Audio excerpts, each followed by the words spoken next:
Olá, povo de Deus, sábado 28 de janeiro de 2023, Santo Tomás de Aquino, terceira semana do tempo comum.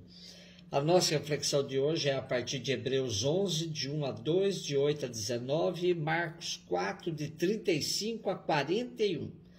Irmãos, a fé é um modo de já possuir o que ainda se espera, a convicção acerca de realidades que não se veem. Foi a fé que valeu aos antepassados um bom testemunho. Foi pela fé que Abraão obedeceu à ordem de partir para uma terra que devia receber como herança e partiu, sem saber para onde ia. Foi pela fé que ele residiu como estrangeiro na terra prometida, morando em tendas com Isaque e Jacó, os co-herdeiros da mesma promessa. Pois esperava a cidade alicerçada que tem Deus mesmo por arquiteto e construtor. Foi pela fé também que Sara, embora estéril e já de idade avançada, se tornou capaz de ter filhos, porque considerou fidedigno o autor da promessa. É por isso também que de um só homem, já marcado pela morte, nasceu a multidão comparável às estrelas do céu, e inumerável como a areia das praias do mar. Todos estes morreram na fé. Não receberam a realização da promessa, mas a puderam ver e saudar de longe, e se declararam estrangeiros e migrantes nesta terra. Os que falam assim demonstram que estão buscando uma pátria, e se lembrassem daquela que deixaram, até teriam tempo de voltar para lá. Mas agora eles desejam uma pátria melhor, isto é, a pátria celeste. Por isto, Deus não se envergonha deles, ao ser chamado o seu Deus, pois preparou mesmo uma cidade para eles. Foi pela fé que Abraão, posto à prova, ofereceu Isaque, ele, o depositário da promessa, sacrificava o seu filho único, do qual havia sido dito em Isaque que uma descendência levará o teu nome.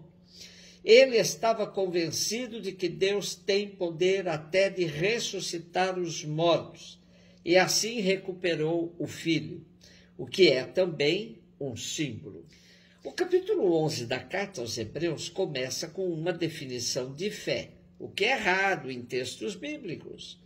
A fé é o modo de já possuir o que ainda se espera, a convicção acerca de realidades que não se veem.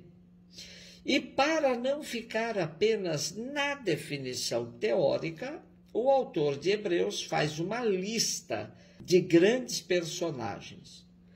A maneira sapiencial apresenta uma galeria de campeões da fé que viveram no Primeiro Testamento, apresentando-os aos seus leitores cristãos como incentivo para que sigam os seus passos e perseverem na vivência da fé.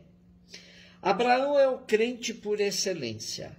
No começo da sua caminhada, a fé foi-lhe necessária para obedecer à chamada de Deus e deixar sua terra rumo a outra longínqua e desconhecida.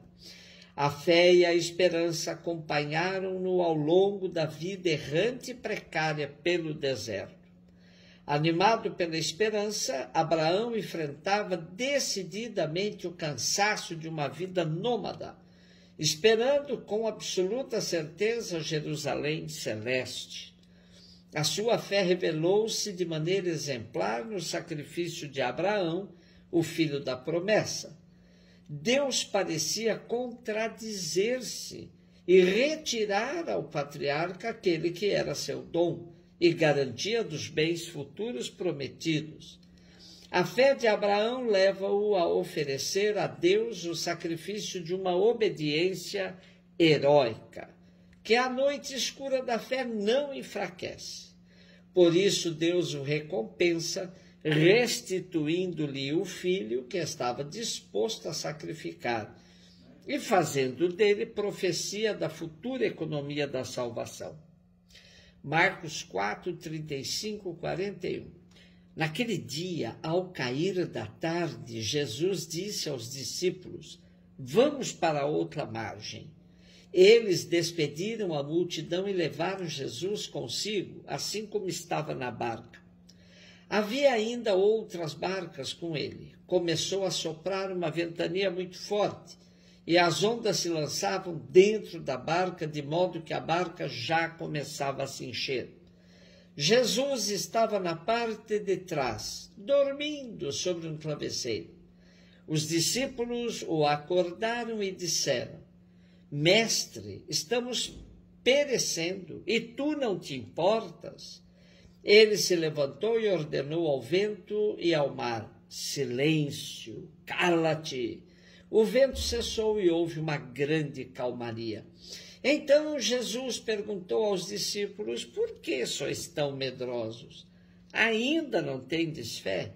Eles sentiram grande medo e diziam uns aos outros: quem é este a quem até o vento e o mar obedecem? Vamos para outra margem. Essa ordem de Jesus nos tira da zona de conforto, assim como desinstalou os discípulos para que fossem atrás do reino anteriormente anunciado por Jesus.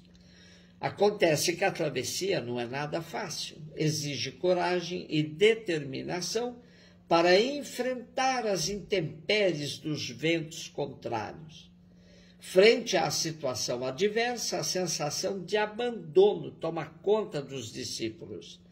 Reclamam de Jesus, que parece não se importar com o momento de incertezas e desconfianças pelo qual estão passando.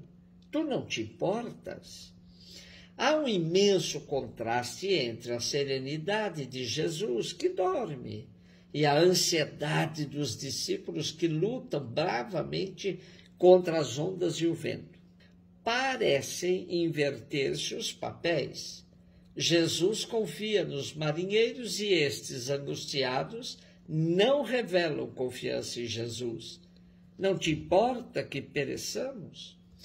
Quando Jesus finalmente intervém, calam-se o vento e o mar, calam-se os aterrorizados marinheiros. Nem respondem às perguntas de Jesus: por que sois tão medrosos? Ainda não tendes fé? O medo dos discípulos indica a falta de fé. A intervenção de Jesus transforma-lhes o medo em temor de Deus.